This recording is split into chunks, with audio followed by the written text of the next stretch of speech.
Okay, so there's Avengers down. Uh, One of the greatest superhero movies ever made, right up there with the Nolan Batman films. It's good in different ways. Let me say that it is a non-stop thrill ride. Not to use things that are constantly brought up.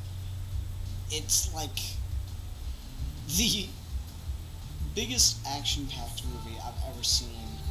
It beats it it combines and tops any other action movie, or it combines and tops all the best action movies you can think of. Oh man, it's a great film. I really do love this film. It's got its problems, definitely. It's got very big story problems, but it's not a film centered around telling a great story. It's a film centered around having a great time, and in that it succeeds on every level. But let me bring up my biggest problem with the film. I just watched 5 movies setting up this film. Movies that, to correct mistakes with their canon, have actually made shorts to make their canon work better. Fine, I don't care. But Avengers has a very cliche plot. And that's not a bad thing, because it's not attempting to tell a story with a very complex and very deep plot. It's attempting to tell a good character piece, and it uses the plot as a spider web to combine the characters and get them to familiarize themselves with familiarize with one another. And on that, it does a great job. But it is still a very cliche plot. And I have said that since the first time I watched it. That was my opinion right out the door, and it hasn't changed. This is the third or fourth time now. That being said, I'm completely okay with them using this cliche plot this time. In Avengers 2, they're going to have had another set of these movies. Another 4 or 5 movies, maybe more, maybe less, depending on if they had characters. They're going to have all these extra movies to set up a much more complex and much more interesting plot. And they should do that. So if they do another cliche plot where they're, looking for an object and that's causing tension in the group, that's going to be a problem, and I'm not going to be able to forgive it this time. But that being said, what worries me that they're going to do that again is they set up Thanos at the end of Avengers. So Thanos' biggest story is as far as I know, is the Infinity Gems or Infinity Gauntlet, whatever.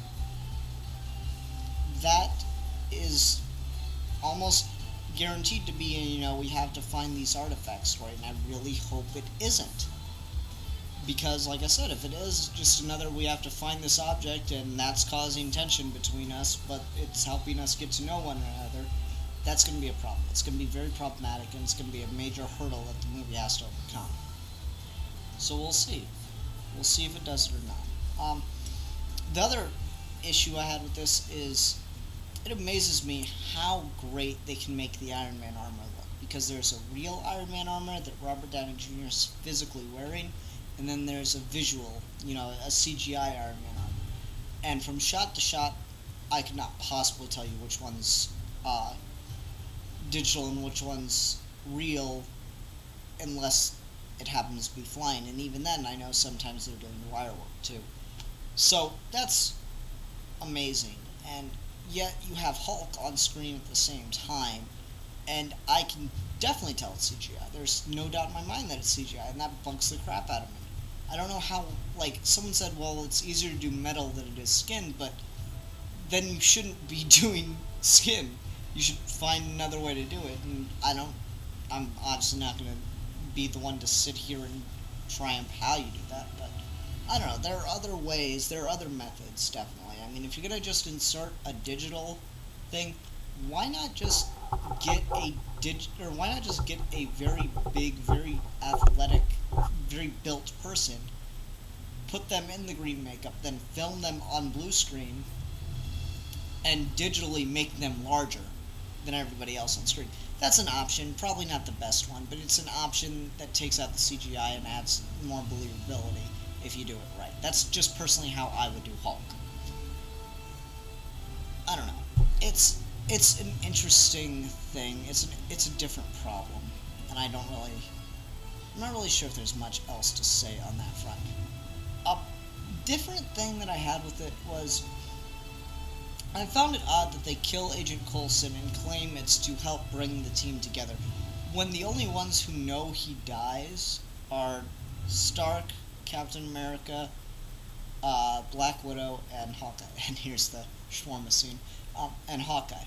So they get certainly closer together, but Thor and Hulk have no idea it happens, and they have the least connection to Coulson besides,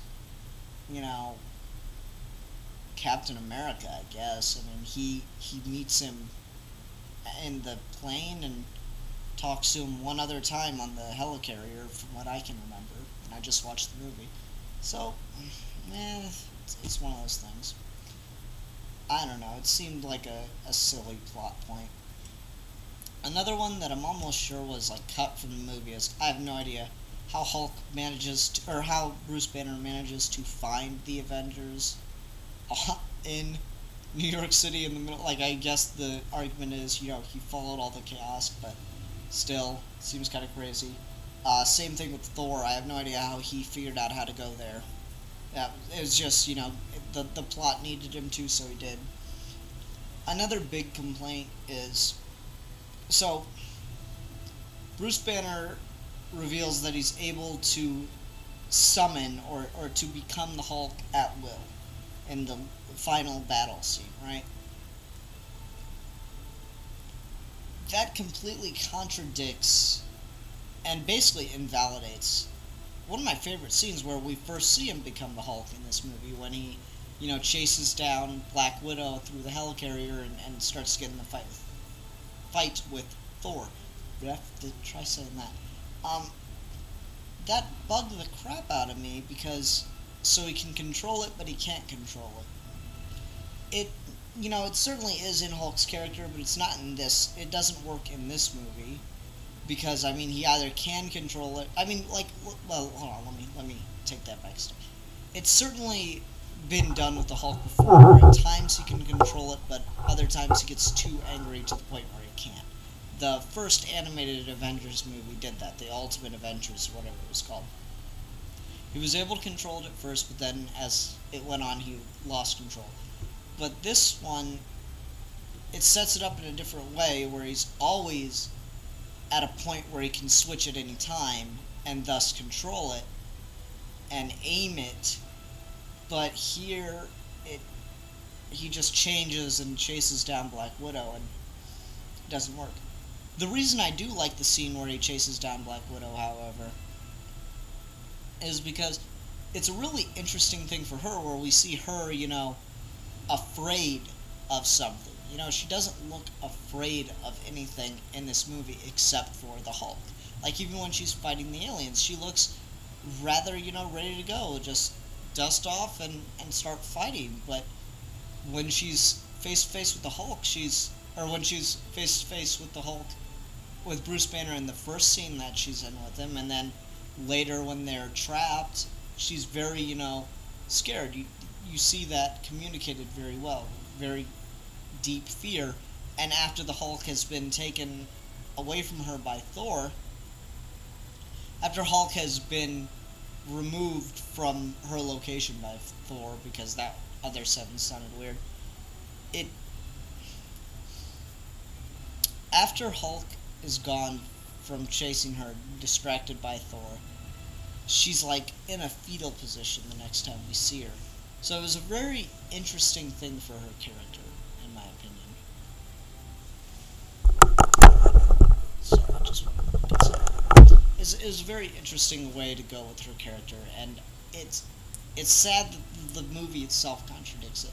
And I think the reason for that is Whedon was editing the script as he was filming, and I think that created some inconsistencies. Not major ones, because I mean, it's like this is me catching it after seeing it several times now, but inconsistencies nonetheless.